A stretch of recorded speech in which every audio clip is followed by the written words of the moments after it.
What did you guys do to get more popular in the first steps of your band, like in the first 2 months?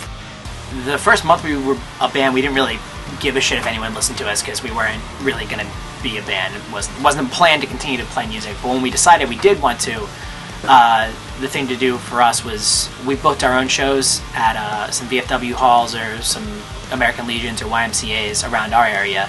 And when we would book them, we would invite bands from out of state to play them. And then we would say, hey, when we come to New Jersey or New York or Connecticut, can you book us a show? And so we kind of traded up like that and started playing a little bit more out of the area. And little by little, we expanded our radius that we could play in to the point where we could do a small tour and then, keep building out that way. So it was just kind of a lot of that DIY work ethic. No one wants to book a show, you book your own show, and trading favors with other bands. What's the absolute craziest thing you guys have done together as a band while you guys were on tour? The nature of what we do has kind of brought us to many wild activities, but I would have to say hands down, the craziest thing we've experienced as a band would be a DIY tour of Russia. That kind of led to some unique experiences.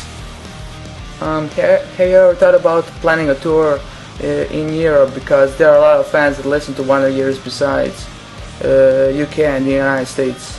Of course we thought about it, and we've actually been there a few times on a few tours, but we've never done a full run of mainland Europe, and that's definitely something that we would like to do, but unfortunately it's not always up to us and kind of at the mercy of timing and scheduling sometimes, so it's something we'll look to do eventually, hopefully. Hey Soupy, do you have any plans to ever do a softer, weaker than style side project? I'm really not very good at guitar, and so that would be really difficult. I would love to at some point, because a lot of those bands, the Weaker Thans or Lucero or Bright Eyes, the Mountain Goats, that's a lot of my favorite stuff to listen to. And I've been practicing guitar, but I think I have to get quite a bit better first before I could try to write any songs like that. I was wondering what gave you guys the idea to use Hank the Pigeon as your mascot?